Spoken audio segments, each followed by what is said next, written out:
गरीब अंडे वाला। सोनपुर कहकर एक गांव में ब्रिजेश नामक एक गरीब आदमी रहा करता था। वो स्वभाव से बहुत नेक और ईमानदार था। वो अपनी बीवी महिमा और छोटी बेटी पिंकी के साथ रहता था। ब्रिजेश के पास अपने आंगन में पोल्ट्री फार्म केज था, जिसमें उसकी 20 मुर्गियां रखी थी।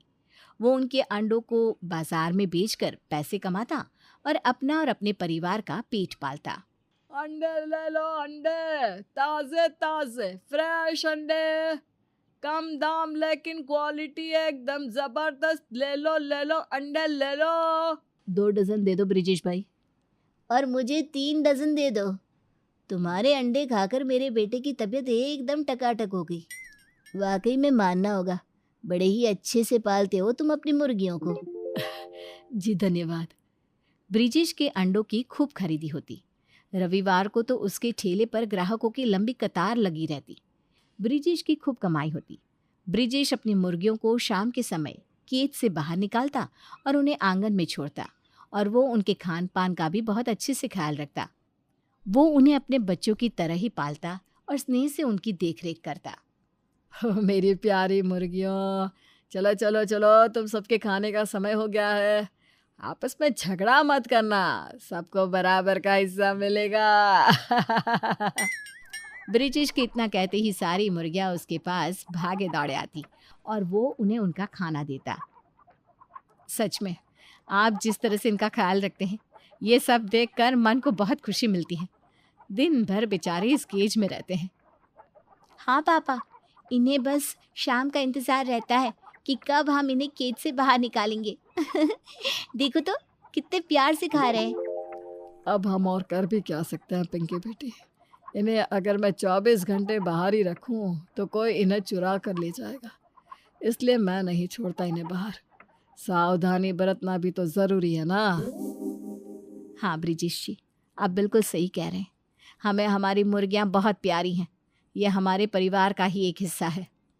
दिन ब दिन ब्रिजेश की खूब सफलता होती जा रही थी।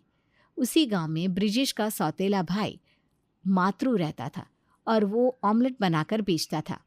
ब्रिजेश की बढ़ती तरक्की देख उसे बहुत जलन होती है और वो हर वक्त बस गुस्से से आग बुबला रहता है। उस घोचू ब्रिजेश के अंडे के ठेले पर इतने ग्राहकों की लाइन लगी रहती है, और मेरे ऑमलेट के ठेले पर तो एक प्रकार से लॉकडाउन ही लग गया है। एक कुत्ता तक दो मिलाते हुए नहीं आता मेरे ठेले पर। मुश्किल से बोनी होती है। नहीं नहीं, मैं यूं शांत नहीं बैठूंगा। मैं दूसरे गांव में जाकर ऑमलेट बेचूंगा, और अंडे भी। क्रूर मातरू रात के अंधेरे में शॉल ओढ़कर चुपके से ब्रिजेश के घर के आंगन में जाता है और सारी मुर्गियों को एक ट्रक में भरकर वहां से चला जाता है। अगली सुबह जब ब्रिजेश, महिमा और पिंकी उस पोल्ट्री केज को खाली देखते हैं, तब वो हैरान और दंग रह जाते हैं। अरे नहीं, ये क्या, मेरी मुर्गियाँ कहाँ चली गई? किसी ने उन्हें चुराया है लगता है। नहीं, मैं तो बर्बाद हो गया। संभालिए अपने आप को ब्रिजेश जी, वो यहीं कहीं गई होंगी। लेकिन माँ, रात को सोने से पहले पापा ने केज को ताला लगाया था। किसी चोर ने ही दूसरी चाबी से केज का गेट खोला होगा और हमारी मुर्गियों को चुराया होगा। अब मैं अंडे कैसे बेचूंगा? मुझे तो और कोई काम भी नहीं आता। इतने सालों से अंडे ही बेचते आ रहा हूँ मैं। अब मैं क्या करूँगा? अपने परिवार का भरण पोषण कैसे करूँगा? मैं तो बुरी तरह बर्बाद हो गया महिमा। ब्रिजेश, महिमा और पिंकी पूरे गांव में जाकर मुर्गियों को ढूंढते हैं, लेकिन उन्हें उनकी मुर्गियां नहीं मिलती। मूर्ख मातरू ने उन मुर्गियों को दूसरे गांव में ले जाकर वहां पर उनके अंडों को बेचना शुरू कर दिया होता है और वो बहुत सारे पैसे भी कमाने लगता है। बेचारा वो ब्रिजेश, उसे तो खबर भी नहीं होगी कि उसके सौतेले भाई ने ही उसकी मुर्गियां चुराई है। रोते बैठ अब। बहुत मना ली तूने खुशियाँ, अब थोड़ा दुख भी मना ले भाई। ब्रिजेश अब बहुत चिंताग्रस्त रहने लगा था। वो गांव में कई जगहों पर जाकर नौकरी की तलाश करता है, लेकिन उसे कहीं भी नौकरी नहीं मिलती, क्योंकि उसने तो बस अंडे ही बेचे होते हैं और उसे किसी भी चीज़ का ज्ञान नहीं था। धीरे धीरे पैसे खत्म होने लगते हैं और उनके खाने के लाले भी पड़ने लगते हैं। ब्रिजेश जी, घर में अन्न का एक निवाला तक नहीं बचा। सारा राशन खत्म हो गया है। माँ माँ, मुझे जोरों की भूख लगी है, जल्दी से मेरे लिए कुछ बना दो ना। महिमा, पास के मंदिर में गरीबों को खाना देते हैं। मैं पिंकी के लिए वहाँ से कुछ खाने के लिए लेकर आता हूँ। हम भूखे रह लेंगे तो कोई दिक्कत नहीं, लेकिन हमारी पिंकी भूखी नहीं सोएगी। ब्रिजेश पास के एक मंदिर से थोड़ा खाना मांगकर उसे पिंकी को देता है। उनके पास अब सिर्फ 2 से 3 अंडे बचे थे। अगली सुबह वो उन अंडों का आमलेट बनाते हैं और खाने जा ही रहे होते हैं कि तभी उनके दरवाजे पर एक बूढ़ा भिखारी आता है। बेटा, कुछ खाने को दे दो। तुम्हारी खिड़की से खाने की खुशबू आ रही थी। मुझ भिखारी का पेट भर के तुम्हें बहुत पुण्य मिलेगा। 2 हफ्तों से भूखा हूँ। कचरे में पड़ा हुआ खाना खाया था तो बीमार पड़ गया। थोड़ा खाना दे दो बेटा, बहुत भला होगा तुम्हारा। ठीक है काका, आइए। महिमा, हम इस ऑमलेट को नहीं खाएंगे।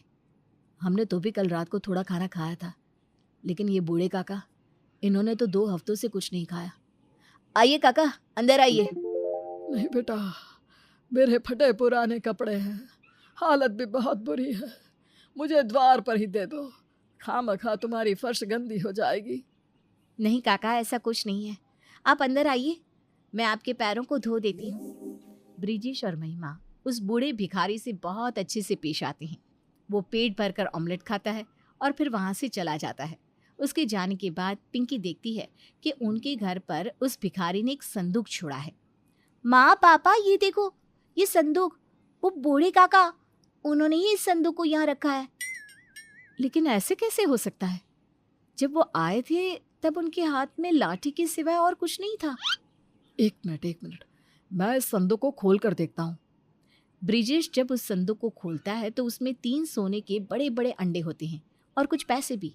ये देखकर तीनों की आंखें फटी की फटी रह जाती है। ये क्या? इस संदूक में ये सोने के अंडे और इतने सारे नोटों का बंडल। हे भगवान, लेकिन ये यहाँ पर कैसे? ये सब क्या हो रहा है? तभी हवाएं तेज हो जाती हैं और उन तीनों को उस बूढ़े भिखारी की आवाज सुनाई देती है। ब्रिजेश, यह संदूक मैंने ही तुम्हारे घर पर रखा है। मैं एक फरिश्ता हूँ और मुश्किल में फंसे गरीबों की मदद करना मेरा परम धर्म है। मैंने एक भिखारी का रूप लेकर तुम्हारे मन को परखा और तुमने फिर से अपने नेक और ईमानदार स्वभाव को और अपनी अच्छाई को साबित कर दिया। इसे खुशी खुशी अपनाओ ब्रिजेश। और हाँ, पड़ोसी गांव सोनपुर में तुम्हें तुम्हारी खोई हुई मुर्गियां वापस मिलेंगी। ये सब सुनकर ब्रिजेश चकित और भौंचक्का रह जाता है। धन्यवाद फरिश्ता, मैं हमेशा आपके इस उपकार का एहसानमंद रहूंगा। तीनों भी फरिश्ते को हाथ जोड़कर धन्यवाद कहते हैं और फिर पड़ोसी गांव में पुलिस के साथ जाकर ब्रिजेश अपनी मुर्गियों को ढूंढता है और उन्हें वो मुर्गियां मातरू के ठेले पर दिखती है। मातरू, मेरी मुर्गियों को तुमने चुराया, ये तुमने बहुत गलत किया। गिरफ्तार कर लो इस दुष्ट चोर को। ब्रिजेश के बच्चे, तुझे तो मैं बाद में देख लूंगा, तू बचेगा नहीं। अरे चल, डायलॉग बाजी बंद कर, पहले तुझे जेल में जाकर चक्की पीसती है, बेवकूफ कहीं का। पुलिस मातरू को अपनी वैन में डालकर ले जाती है और ब्रिजेश को भी उसकी मुर्गियां वापस मिल जाती हैं। वो फिर से अंडे बेचना शुरू करता है और उन सोने के अंडों को सुनार के पास बेचकर उन पैसों से पिंकी को पढ़ाई के लिए शहर भेजता है। अपने लिए एक बड़ा बंगला खरीदता है, अपनी मुर्गियों के लिए भी उस बंगले में एक खुला कमरा बनवाता है और तो और गरीबों के लिए एक आश्रम भी बनवाता है। इस तरह उसकी खूब तरक्की होती है।